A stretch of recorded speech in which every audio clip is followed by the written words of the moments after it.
going round. Oh, that's not that big at all. That's Charles Leclerc into the Charles Leclerc is a favorite amongst many really F1 fans and people that watch F1 in general. I even love the guy. But has his season really been on him? Or has it just been bad luck? Or has it just really been Ferrari? Why has the season been going so badly? Why has he had really probably one of the worst seasons in his career so far? And will it get better anytime soon? Charles Leclerc in 2022 was the driver that I think was really the best within the first half of the season up until really the problems happening with Ferrari. He was driving at a perfect rate. He showed he could actually be a champion if the really fight continued.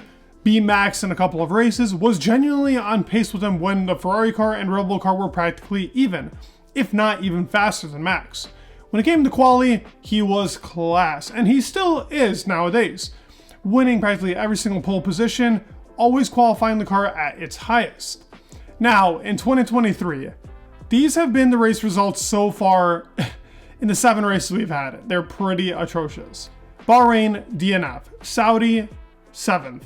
Australia, DNF. A 3rd place, okay, a podium in Azerbaijan. Miami, 7th. Monaco, 6th. Spain, 11th. Now, have these results came from him actually falling off, him not being the same Charles Leclerc as before? Let's talk about him. Okay, I want to go into every single race and give you my opinion really on what has been the problem with Charles Leclerc, or the team. Now, in Bahrain, they came into Bahrain after qualifying already having an issue with really their ERA system and having to replace it already going onto their 2nd electronic system that they need. Only 2 are allowed in the season. So they switch out the first one, could not find the problem, put in the second one for the race. Everything seems fine and dandy. They go into the race, he has a great race. He kept Perez behind for multiple laps ongoing, was behind Max Verstappen, wasn't by a huge margin, but was behind. Also, he was able to keep up like a very hard race pace. I mean, it probably would have been pretty difficult for Nando to actually catch him if it wasn't for the car losing another electronic system in the race. So now they're already over that allocation. Is this to do with Charles Leclerc? Absolutely not. It's the SF23 having an issue here in Bahrain. He had a great race and it should be remembered as a good race from Charles Leclerc. Now going into Saudi Arabia. Well, let's talk about it. In Bahrain, he had the 2 electronic systems that screwed him over. That was already a problem there. Now, going into Saudi, he takes that penalty that is a 10-place grid drop in a car that already struggles kind of on its tires. So, in the race, he actually starts making up places. I mean, first of all, he qualified P2. P2 was ahead of Max Verstappen. Max had a problem. He could have had a big fight with Perez and Alonso really for P1 and maybe could have done something really big with that car. But no, the car had an issue, so we continue on with that. So he starts in P12. Him and Max are actually making their way through the field pretty steadily, the 2 of them. He's doing extremely well. A safety car screws him over. It really jacked him up. Carlos kind of gained the advantage there, and practically the whole entire race, he stood behind Carlos, didn't go for an overtake. I wonder if there was any team orders there involved, but the race was pretty stagnant. So, yeah, again, another race where I think Charles could have not shown his potential and got screwed over by a particular thing. We go into Australia, and I find this to be probably one of his weakest weekends really going into the 2023 season. It wasn't a strong one in both qualifying. He got out qualified by Carlos. He wasn't really the greatest in qualifying and in the practices like typical. He just wasn't on it. They said they set up their car for race pace, and what does he do? In the first turn, hits into Lance Stroll. It was his problem, and this was, I think, the first time in the season that I can say Charles Leclerc really was the issue here. It is the only race so far in the season that Charles is to blame, other than the actual Ferrari team. Going into Baku, the next race. For Baku, he gets a P3. This was, I think, Charles Leclerc's most solid weekend. The car actually seemed pretty dialed in. Not great in race pace, but hey, he was doing a great job, and the conditions really suited them to the car. So, biggest talking points, qualifying, put a pole position. The only person to go P1 in qualifying so far, that's not a Red Bull. So already there, he's amazing. In the sprint, finishes P2. Yes, Max Verstappen had a big issue with his car and a big hole in the car, but a P2 finish is a P2 finish. Does great there. Got to commend them on that.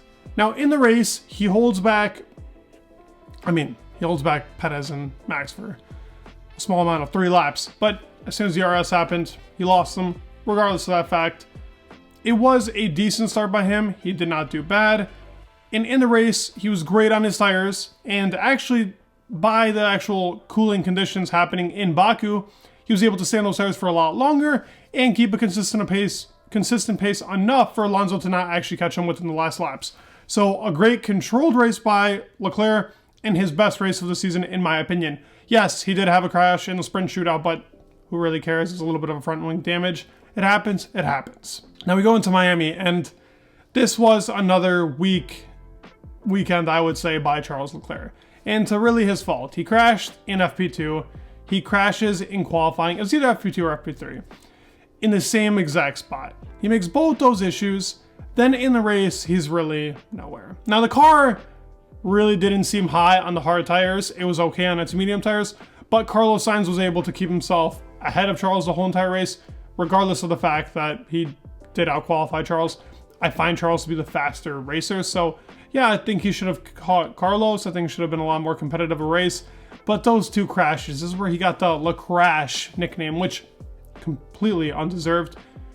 The thing with Leclerc, and something that like a lot of people don't really talk about with Leclerc that I find baffling, is he's driving a car that clearly is not the fastest this year. He needs to overdrive the car to get it into its position.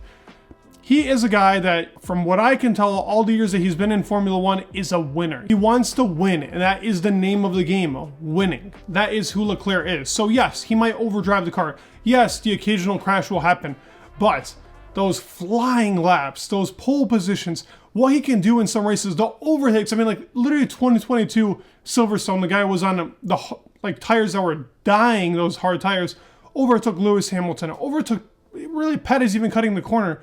His driving ability is absolutely insane. And it is not to be forgotten in a season that is just not going right.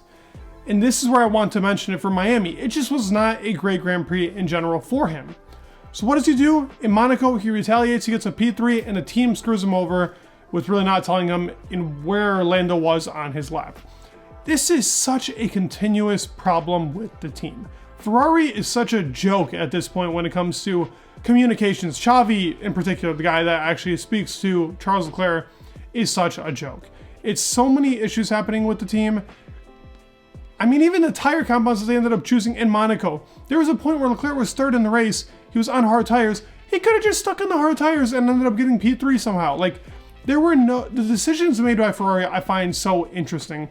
I mean, like, it wasn't that bad of a strategy call from them, really, when it came to Monaco. But Spain was something that no other team did this on the grid. They went for a hard soft for Charles Leclerc. And yes, he was starting P19, but the car had a complete issue. And if you watch its onboard, which I'll play even on the screen, he could not even make left-handed turns. The car clearly had an issue.